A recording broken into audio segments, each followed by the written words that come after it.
All right. Thank you for sitting down with us today, Ian, to tell sort of more of your story about being a fan of Charlton. For you, where did your relationship with the club begin?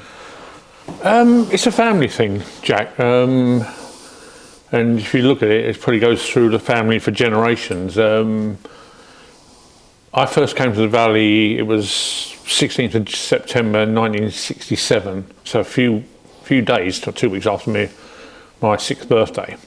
And football was buzzing in England at the time because England won the World Cup in '66. Yeah. And so gates were on the up and things like that. So I came to the Aston Villa game with my dad, his brother, and a family friend. It was a bit of a ritual. The family friend and uncle would come to our place on a Saturday for we have lunch, and my dad would go off with them, and I badgered and eventually got allowed to go to football. So that became a thing for quite a few seasons after that. But we'd come along, we'd stand at the same crash barrier on the east terrace, just over halfway up, just sort of left of the halfway line. There's another branch of the family will be down to our left, to our right, another crash barrier. Always at the same crash barrier. There was that space, and it just became a ritual. And the other part of the ritual was my dad would buy me a sixpence rosette every game, and I'd lose it by the time he got home. It became a bit of a standing joke. But that went on. My brother was too young to come, a few years younger than me. But that went on till probably just the early 70s when my father and uncle and that stopped going, and I think that might have had something to do with the hooliganism, which was becoming rife in football and that. And so for perhaps a couple of years I didn't come, and then when I got into my teens, sort of 14 or so, perhaps I started coming on my own or with friends, and we'd come along and as a group, and it was a pretty safe place, Charlton, compared to other grounds and that, but it was always that underlying threat of hooliganism in the background that really affected the crowds around that time. You saw crowds dropping off, and I think we saw them here where you might get 4,000, 5,000, 6,000 at a game where maybe you had getting on for 15 previously. Yeah. And then that went through, after I finished playing my amateur football and that, came back and got my season ticket, and then sort of brought my son along, and there would be we had in the end we had 6 season tickets in like 7 seats in the east stand, in the west stand, sorry, and a friend of ours, Bob, was in the middle of us, so it's gone through my father into me and into your son, and no doubt it will be passed on when my son does. Hopefully. Yeah. How old was your son when you first took him? That's a good question, because he and my daughter used to come with me to reserve games, because reserves used to play at the Valley, and we used to be at a park outside the ground, and it would give my wife a quiet evening, but I think it was into the Premiership days, so he would probably be about 7, 8, something like that, and my daughter had a season ticket for a season, but that was the year we got relegated. Oh, okay. What year was that again? Was that the 2007-8, wasn't it? Yes. Yeah. I can always remember we were standing there on Monday night, having lost 3-0 to Manchester United, and we were standing there to let the crowds go. That was, easier for him when the crowds had gone to get in and out. And we're standing there, and the kids, not really paying attention, and Bobby Charlton's come out of the director's box with a couple of other Manchester United directors heading to the dressing room, and they're standing in the way, and I'm saying, kids, get out of the way, it's Bobby Charlton, and they're going, huh? Sorry. Brilliant. It's great to sort of hear about how sort of sometimes your support for a club sort of gets passed down through those generations and things. But I remember you sort of chatting with me earlier that you ended up working at the Valley at one point. Yeah, that was quite interesting, and at Millwall as well. In those times when I was coming in my teens, one of the lads at school, he got a job on the turnstiles here, and he couldn't come to one Friday night game, so he rang up Dick and said, I can't make it, but Ian will come down and work. So I came down and worked, and Dick ran the operations. They said, you want to come next week? And so I did. So I just then started, working on the turnstiles. And when you're doing your own A-levels, I think we only got about £4.65. But you got into the game for free as well, so that was a quid pro quo. And then with my uncle's connection at Millwall, I started working at Millwall, and there was a group of us who worked at Charlton and Millwall, and some guys worked exclusively at either club. But there was a group of us who went from one ground to another, and that. One of the interesting things about that was the referees used to get paid their expenses out of the turnstile takings. So we would go in and sign for our £4.65, which when you was 15, 16, 17 was quite a bit of money in the late 70s. And you see what the referees and linesmen are getting paid, because they're at the top of the ledger, and then there'll be all our names and we'd sign against it. So you knew what they were claiming for. Yeah, perfect. And obviously, like, being sort of, so I'm assuming you've been a season ticket holder pretty much since your father took you, or when you first started going on your own, or were you going by buying the tickets as and when? It was as and when, because I couldn't, when I was sort of 6 and I wasn't allowed to go to the midweek games, and it was, didn't go to every Saturday. But when we were in our teenage years, no one really bought a season ticket and that. And it was only when the season that we came up through the playoffs, the year we beat Sunderland rather, I'd managed to see virtually half of the first team home games while playing all the first team games for my club.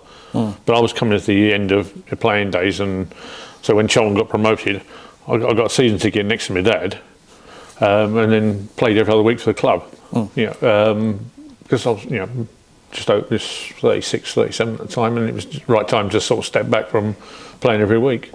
Perfect. Obviously, must have been to a fair amount of games. Is there sort of one game in particular that sort of sticks in your mind as being like the most memorable?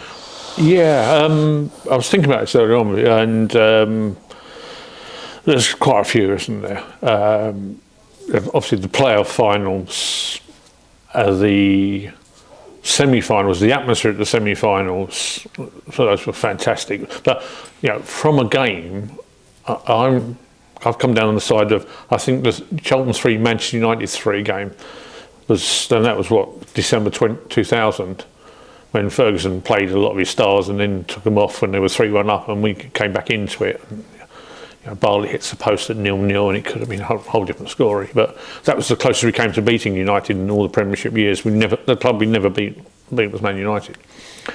That was a cracking game of football. And but there's others. When you go back into the 70s, there was Charlton 3, Hull 1, Howe's hat-trick.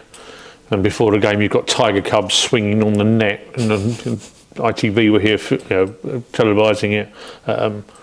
And then in the 70s, Charlton 4, Chelsea 0, when they did so much damage to the ground. And we were all standing up on the East Terrace watching this mayhem go on at either end of the ground.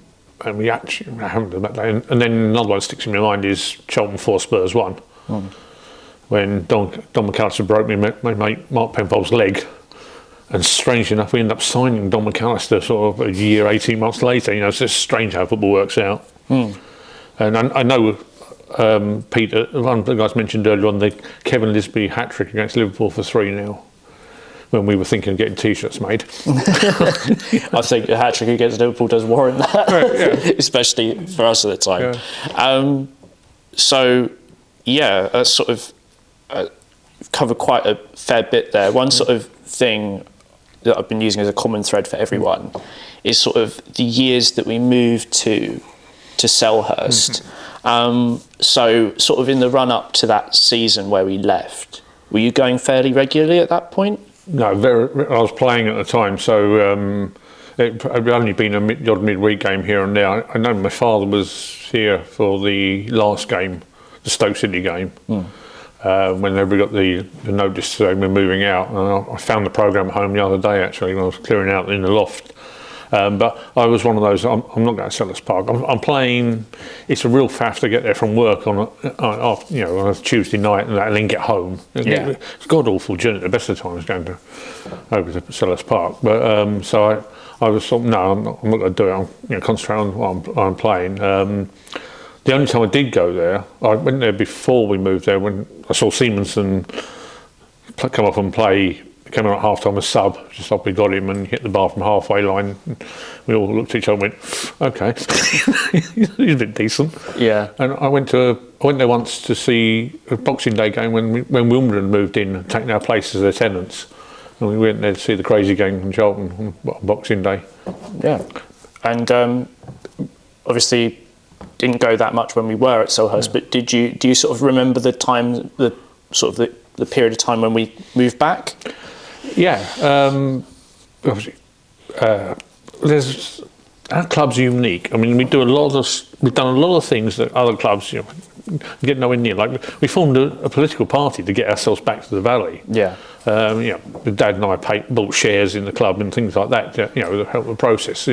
Never expecting there to be any return on the shares whatsoever. We weren't wrong. My dad came to the back to the valley game. But yeah, all the machinations to get back here and meetings in the town hall, and I've got a friend who was a candidate in the Valley Party and things like that.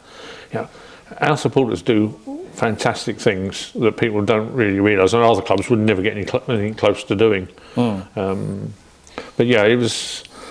I think we were all really, really pleased when Greenwich decided that we could have the planning permission to get back here. And it's where the club should be. It is the spiritual home of the club, and it's good for the borough having a football team here. Well, they wouldn't think so at times. Yeah, I think sort of one thing that is particularly unique is the fact that there's quite a few examples of clubs leaving their home, but a case of the fans pushing to get the club to come back and it actually working. I think that sort of definitely helps make the club completely unique. Yeah, British supporters are very parochial about their ground. I mean, you've got some ground sharing arrangements in the lower league, just around over the hill, Welling and Erith and Belvedere share a ground. But it's never worked at professional. Not you go to Italy and you see Sampdoria and Genoa sharing a ground, and things like you go to Roma, and the Italians are used to it. But which is strange the way their supporters are very, very, very tribal, if you want a better word. But it just no club in the UK will ever get their head around it and do it, because supporters just think it's our home.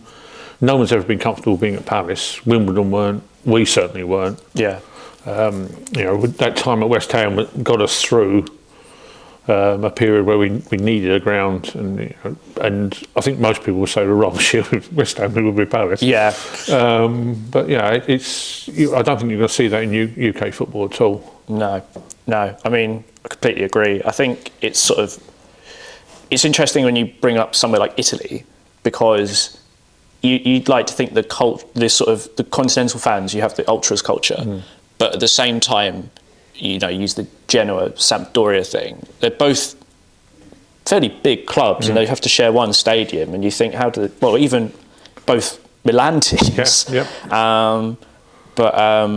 It's quite interesting you sort of use that as an example, because you could hardly conceive of like another club team sharing with another club team, especially in like the top divisions, because even Spurs went up to Wembley as opposed to try and share with anyone else in London. You got Lazio, Roma. You're not going to get Spurs and Arsenal, are you? Best one in the world. I mean, it's just not going to happen, is it? I mean, you go to Manchester, no chance. Liverpool, no chance. Yeah, I mean, sort of talking a bit more about sort of the Charlton's sort of. You mentioned Charlton forming its own political party to move it back to the valley. Do you think sort of that undercurrent of sort of the fans mobilising themselves, that for me is sort of a common sort of thing that comes back to when I used to go, because I sort of first started having a season ticket when I went with my granddad, but that was during the era of Roland de Châtelet. There was lots of protests back then. I just wanted to sort of get your thoughts on sort of that era of the club. Yeah, I think it galvanised the local council, especially when they started losing their seats. Nothing councils like worse than when you put out a bit of work, is there? And I think it showed a real passion for the club, which perhaps the local council didn't actually understand at the time. Yeah. They certainly did then afterwards. But yeah, it's there's a lot of clubs. You look at Bury and things like that. Clubs have had bad owners and things. The worst things happen to them. They've folded, and we've had some owners who actually we haven't really liked. But you've got to hold your hands up and say they kept the club going. They kept paying the bills. Yeah. And two most recently in Thomas and Duchâtelet. I mean, they lost a lot of money, those guys. Yeah. So our club still survives today, and I'll always give them credit for that. I mean, we might not like the way they ran the club, but it's their prerogative, isn't it, to run it that way? Yeah, true. I think sort of a lot of the football I watched back then wasn't necessarily the best either, so that probably didn't help.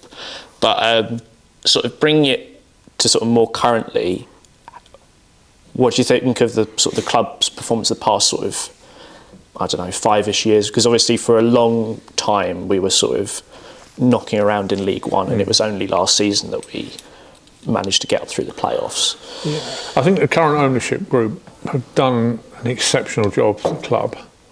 They brought back in people who understand the football, understand the club as well. When you look at the people who've been brought back in, and they've got the best interest of the club at heart. I feel. I mean, they spent some money. They're prepared to lose some money, because we're not profitable at the moment, and we all know that. But their support has galvanised the club, I think, and we've got a manager who it must be tough to play for. Yeah.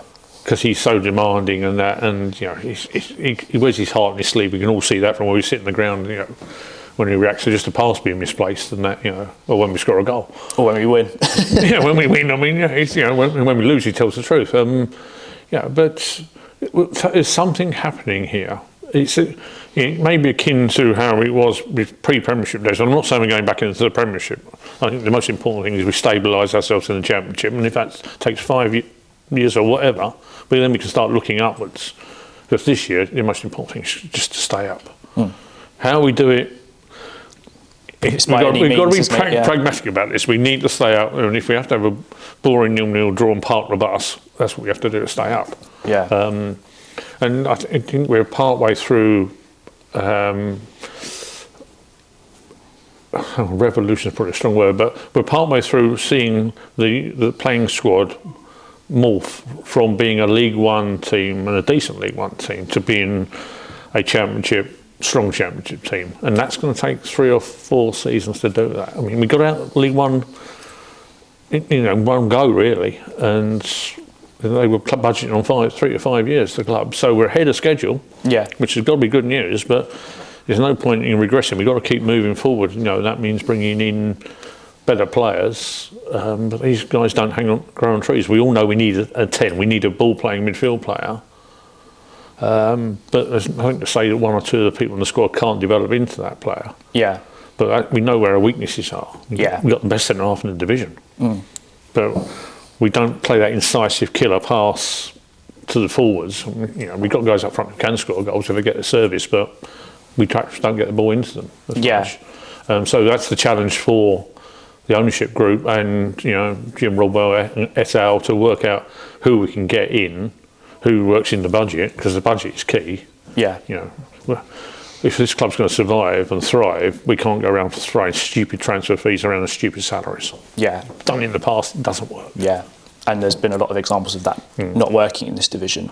I mean, sort of getting to know you more, especially through the Reminiscence group.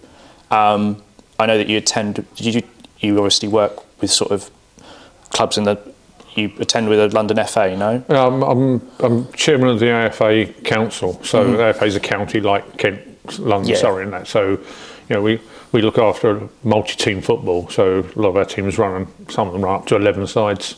And that, so Okay, perfect. Because I sort of, when you mentioned because obviously you've been to a lot of reserve games. One thing that sort of, for me growing up, the club has always managed to produce every year or so 1 or 2 youngsters, and because we haven't had the money, we've had to turn to them when we needed a centre half, we needed a winger. So just sort of wanted to get your thoughts on that. And obviously, like, the club has always had that tradition of bringing players through the ranks, and that's, I think, what's helped sort of shape the club's identity, and it gives the fans a big connection to Charlton, because if they can see a youngster who's sort of come all the way through and made it, that makes things a lot easier to sort of foster that sort of closeness, as opposed to we've bought a number 10 for 10 million quid, you know, as opposed to we've got one from our academy. Yeah, I mean, the academy is really strong, always has been. When you look at the likes of local players who come through, and you look at the Paul Walshes, Paul Elliott's, who we talk to quite often, don't we? And you see the people, you know, my mate Mark Penfold, who came through with Richie Bowman, came through the youth setup into the first team. And we've got a history of that, you go through it. And there's been a lot of players who haven't quite made it here, who've had really good careers in the lower divisions. And one of the things the club was always good at was moving players who weren't going to quite make it here into other clubs, and so they could have some form of career. Yeah, we've had some real gems that we've sold. I mean, we've got away from that, having to sell for summer wages, you know, which is what happened to the two Pauls and other people and that. But it's, you know, we watch a fair bit of the 21s if we can, and you see players coming through, and you know, you like to see them get into the first team. We're thankful we had it, I think, as a club, because there were times when we got to towards the end of the August transfer window, and you're looking and thinking, oh, we haven't got a squad properly, and we end up playing 3 or 4 of the kids a bit too early, perhaps. You know, in the first 4, 5, 6 games of the season, before we could get that last week where we had that chaos of bringing players in who perhaps we didn't really want as a first choice target, but they've got experience and we bring them in, and sometimes it just didn't work. We've seen that. So, I mean, the academy, it offers lads a chance, because if you look at how the academy runs and the success rate of getting into the first team and offering people a contract. I mean, Steve Gritt used to say to me when he ran the academy, if you can offer 1, possibly 2 out of a cohort, which might be say 18 players in an age group, a contract, you're doing better than the national average. Well, we do a lot better than that. Yeah, you sometimes look at our squad. At the end of the game, we've got 5 or 6 academy graduates on the pitch. Yeah, you know, and they're not out of place. No, by any stretch of the imagination. So we've got to keep doing that, because you can spend the millions, but if you can bring the players through as well. And was it Hansen says you can't win anything with kids? Yeah. What did Man United do then? Yeah, true. Yeah. So I mean, I'm not saying we're going to do that, but we have some really good players come through. I mean, you look at the first team now. You've got players out there from the academy. Yeah, brilliant, perfect. So before we wrap up, did you have any sort of closing things you wanted to add? No, I think it's. I watched a lot of the other videos this morning, and I think it's really good to. You've known the guys for 3 years now, and it's really good to see some of the insights there and that, you know, things they talk to you about anyway. But it's going to be a good resource for people on the museum website to have a look and see what people. Yeah, people have just joined the club for the last 4, 5, 6 years, perhaps haven't seen all the trials and tribulations that we've all seen. And there's been a few of those, hasn't there? Yeah, there has. But we had some great days as well. You know, we're the only team I think unbeaten in playoff finals. Yeah, we won 4 out of 4. Yeah, 3 at Wembley. Sat through the most dire game of football when we lost to the full Members' Cup to Blackburn. That was shocking that day, but I mean, you know, it's highs and lows, and our highs and lows just seem to be somewhat more higher and more lower than the difference between the high and the low is quite big. Yeah. Okay, brilliant. So, thank you for all of that, Ian. It was perfect. Thank you. Pleasure, Jack. Thank you very much. No problem.